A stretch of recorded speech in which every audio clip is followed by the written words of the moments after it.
দর্শক, সুজিতে কার্বোহাইড্রেট ছাড়া তেমন কোনো পুষ্টিগুণ থাকে না। কিন্তু অনেক মায়েরাই বাচ্চাদেরকে সুজি খাওয়াতে পছন্দ করেন, তার কারণ সুজি বাচ্চারা খুব সহজে গিলতে পারে এবং হজম করতে পারে।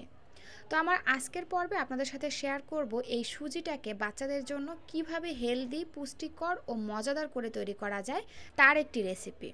আর এই রেসিপিটি তৈরি করে কিন্তু আপনারা 7 মাস থেকে 3 বছর বয়সী বাচ্চাদেরকে খাওয়াতে পারবেন।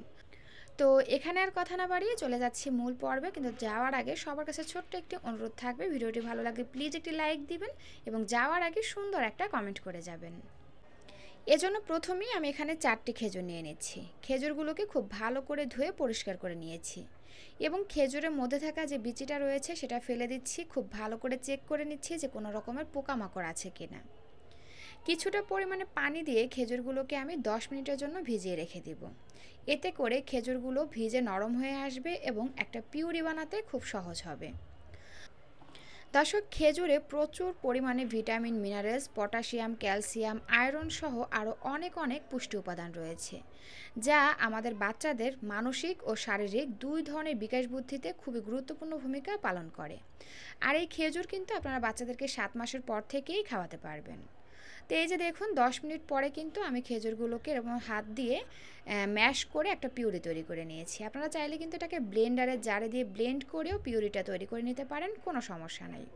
তো যাই হোক, এখন হচ্ছে এই পিউরিটা নিয়ে চলে যাচ্ছি চুলায়।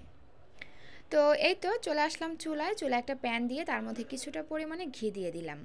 দর্শক, ঘি, butter, extra virgin olive oil, তেল, কোকোনাট অয়েল এগুলো কিন্তু বাচ্চাদের ব্রেন ডেভেলপমেন্টের জন্য খুবই ভালো খাবার।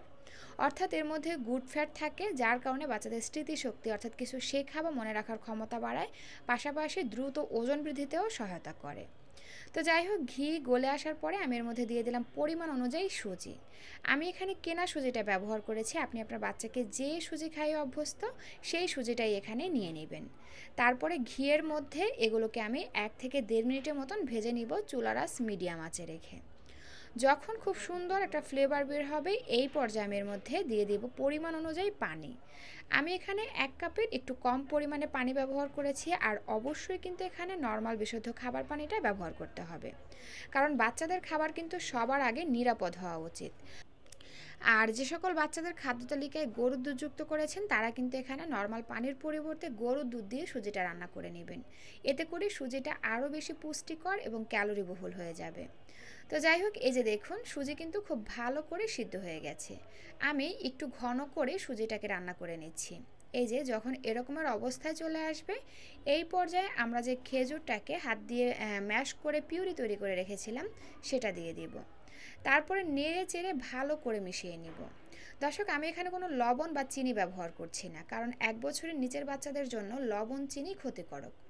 এজন্য আমি এখানে খেজুরটা ব্যবহার করেছি, কারণ খেজুর থেকে কিন্তু বাচ্চারা ন্যাচারাল মিষ্টিটা পেয়ে যাবে, অর্থাৎ খাবারটি ন্যাচারালভাবে মিষ্টি হয়ে যাবে। তো এরপরে হচ্ছে আমি এখানে কিছুটা পরিমাণে ফর্মুলা দুধ দিয়ে দিচ্ছি। দুধটাকে পর্যাপ্ত পরিমাণে পানি দিয়ে গুলে নিয়েছি এবং বাচ্চাকে যেমন লিকুইড রেখে খাওয়াতে চান ঠিক সেই পরিমাণে আপনি এখানে ফর্মুলা দুধটা যুক্ত করবেন।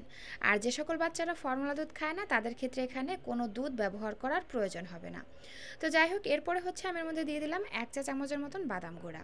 দর্শক, 8 মাসের পর থেকেই কিন্তু বাচ্চাদের খাদ্য তালিকায় বাদাম গুঁড়া যুক্ত করতে পারবেন, কারণ বাদামে প্রচুর পরিমাণে স্বাস্থ্যকর ফ্যাট এবং ক্যালোরি রয়েছে, যেটা আমাদের বাচ্চাদের ওজন বাড়ানোর পাশাপাশি স্মৃতিশক্তি বাড়াতে সহায়তা করে।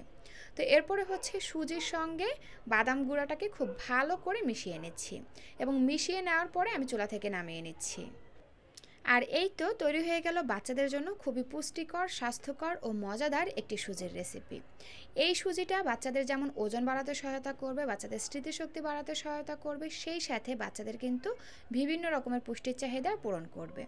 তো আপনারা এইভাবে সুজি রান্না করে কিন্তু 7 মাস থেকে 3 বছর বয়সী বাচ্চাদেরকে সকালের নাস্তায় কিংবা রাতের প্রধান খাবার হিসাবে দিতে পারেন। তো দর্শক, এই ছিল আমার আজকের আয়োজন। এতক্ষণ সাথে থাকার জন্য অসংখ্য ধন্যবাদ জানিয়ে আজকের ভিডিওটি এখানেই শেষ করছি। আল্লাহ হাফেজ।